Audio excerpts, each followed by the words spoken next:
Thank you very much, Chair. And I suppose just to follow up on some of the points that were being raised, can I ask our legal expert here, Simon, isn't that correct? Mr. McGurr, is Hollis Street currently on a freehold lease? No, it is not. It is on a long lease.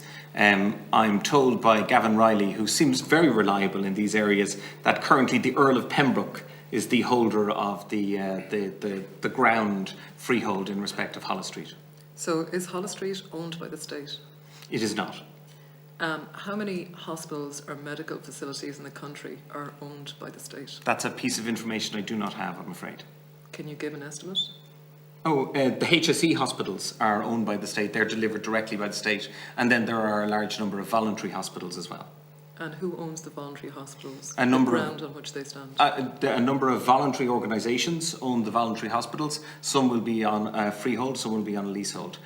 As I've said to your colleague, my objection is not per se to anything in relation to the ownership of the property. My objection is to the fact that the lease as it stands creates a restriction on how that leasehold property might be used in such a... Yes? Sorry for interrupting, but just to go back to my questions there, just in terms of Hollis Street that you said is on a long-term lease, is that correct? That's what I'm told in the media reports. Does that impact on the type of operations that are being conducted currently at Hollis Street? Are the medical operations that we're speaking about here, has that been impacted in terms of it being on a long-term lease? I think Dr. Boylan is the person. Hollis Street, as the National Maternity as it stands at the moment, is a completely independent corporate structure which is not owned by any successor to a Catholic religious congregation. But it is, in terms of the lease, the state does not own the site that Hollis Street currently stands on? Not at the moment. So the state does not own the site that Hollis Street currently stands on, and when you were master at the hospital there, were operations, operations are able to be conducted at that hospital irrespective of the ownership of the ground that the hospital stands on? That's correct. That is correct. So operations can happen there irrespective of who owns the land? That's correct. They can in the National Maternity Hospital because of the corporate structure, which is not owned by a successor to a Catholic religious congregation. It is not owned by the state as such. That it's a long-term lease. And can the hospital is owned in trust by up to 100 governors. There aren't 100 governors. I'm one of them, the life governor. Okay. And we own the hospital in trust. There's no financial advantage to us. Okay, I understand. Can I ask Mr. McGurr, Simon, just in terms of the long-term lease, can you explain to me what is the difference between the long-term lease and the freehold lease for 299 years? Certainly. So were a freehold to transfer, there would be no covenants in relation to the permitted use of the hospital during that time. It would be owned by the state to be used as the state saw fit. In addition, there wouldn't be a revision back to the freeholder at the end of the lease. And there wouldn't also be controls in respect to of the covenants in respect of the mortgaging and so on, which are agreed between the parties. So sorry, and just to go back, you just said for a long-term lease versus a freehold lease that it wouldn't be owned, that it would be owned by the state. Is that correct? Sorry, just the part that you said there, yes, just about the freehold and the long-term. If the state held it in freehold, it would be able to use it for whatever purpose it wished. It would not be restricted by a lease. Okay, but currently Hollis Street is a long-term lease and it doesn't impact on the operations there, the types of operations that can take place in the hospital. That of course goes back to the exact terms of the lease, and I don't believe that Hollis Street's lease involves, for example, the Earl of Pembroke appointing 3 of the directors, nor do I think that it involves the kind of covenants and the restrictions on permitted use that are here in this lease here. One is not the same as the other. Generally speaking, leasehold interests can be as restrictive or as unrestrictive as is agreed between the parties. A leasehold interest is not in itself objectionable. The reason a leasehold interest causes difficulties in this case, which I have identified, the difficulty that I'm identifying, that difficulty is that there is a restriction on the permitted use which unfortunately involves an ambiguity. That restriction, I think, is not intended to cause problems. That is to say, the drafters did not intend there to be an ambiguity. Rather, it has been put in there, but the consequences are that there is an ambiguity.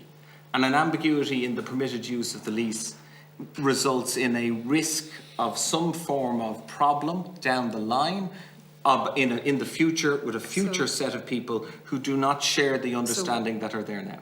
So, and can you just clarify again the term of the ambiguous term that you're Certainly.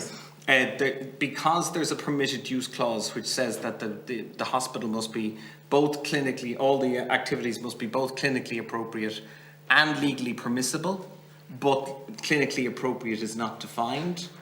Even in circumstances where all the parties were in agreement as to what that definition is, unless that definition is reduced into writing and I would say placed inside the lease, then we're left with the difficulty that a future interpretation may not comply with what everybody has said they expect it to mean now.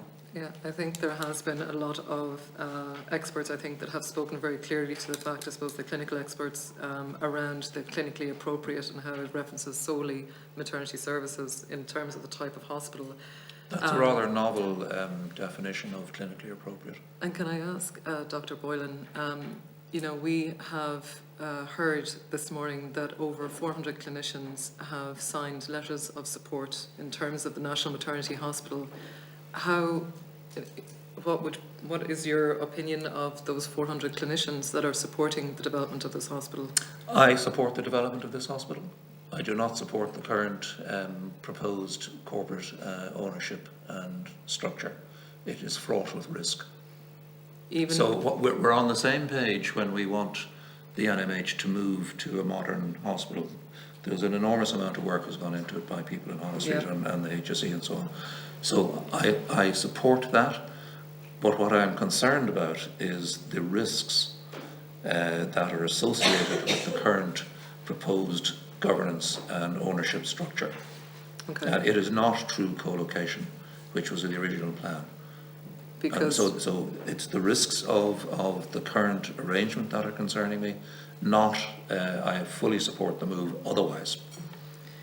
Can I just ask, perhaps Simon, just on the CPO of the land? I mean, this is a hugely challenging area for many reasons, particularly because it is a charitable organisation that is transferring land to another charitable organisation, and that a CPO could not be possible in that scenario. What is your comment on that?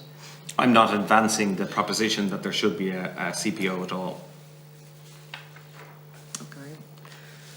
So what is your suggestion then? My suggestion is, as set out in my opening statement, is that firstly, there is a new owner of St. Vincent's Healthcare Group.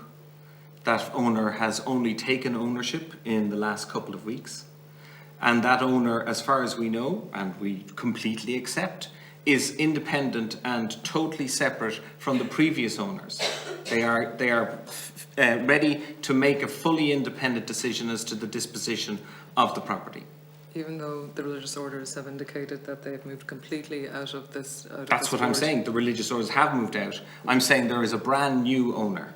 And a brand new owner gives an opportunity to look afresh at the question of a request as to whether or not the state may either purchase or whether or not St. Vincent Healthcare Group will be in a position to assist by gifting.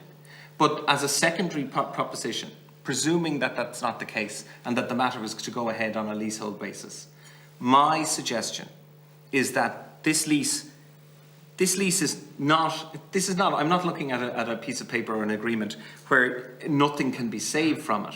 This lease is almost there. This lease has strong protections in respect to the golden share, but unfortunately they're made subsidiary and ancillary to the definition of the primary object of the new national healthcare, new maternity hospital. It is the case that this lease is almost there. So and my proposal is to delete the references for the ambiguous phrase of clinically appropriate and leave it be that the matter will stand, as it says in the lease, that they will be services which should be delivered in a national maternity, obstetric, gynecology and neonatal hospital. Everyone supports that. And that only the services which are lawfully permissible should go ahead. That is my proposition as the second best option. If the land cannot be owned freehold, which everyone else has agreed would be preferable if it were possible, but if it cannot and it must be done leasehold, my preference would be that the leasehold would not include an ambiguous phrase which would possibly cause 299 years of litigation.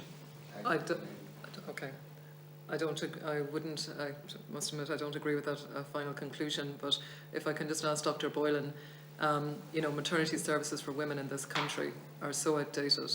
You know, we had a tour of that hospital this morning with 15-bed ward where they're sharing toilets at the moment. Any delay in services is going to have a huge impact on the health outcomes of a lot of women, which you would have known and seen in that hospital. Is it possible that the state can delay even a single day in delivering services for women in the country? As I said, I fully support the move. Yeah. It's interesting that patient satisfaction levels are running at 95%. So the women going through the hospital seem to be happy with the service they're receiving. How is it possible that they can be happy in a 15-bed ward sharing 2 toilets with a curtain between them? Are you stating that women are happy with that? I'm quoting from the National Maternity No, Hospital 2020 Dr. report. Boylan, I'm not asking to quote. Can I ask your opinion? We're happy with the service, and nobody argues that the service that is provided, the excellent clinicians, midwives, doctors. Chairman, if I could be allowed to answer the question, it would help perhaps the debate. I'm quoting from the 2020 report of the National Maternity Hospital. Patient satisfaction, 95%. The clinical outcomes are on a par with the best in the world. There has been an extraordinary amount of investment in the hospital over the years. So were you brought to the new Hold on. Let the witness answer, Were you brought please. to the new fetal medicine unit, the refurbished postnatal wards, the new neonatal intensive care unit, the MRI unit, the only maternity unit in the country with an MRI unit? Were you brought to all of those? Or were you just brought to the single ward, which has more than... No, we were brought on a tour of the full area, but can I ask you, Doctor... What did you think of the really good facilities? Well, I might ask a question. I don't have time to ask a question here, but... Respect, we don't have time to get into, you know, the Just question very and last answer. question. No, I need to move back to the Thank you. members.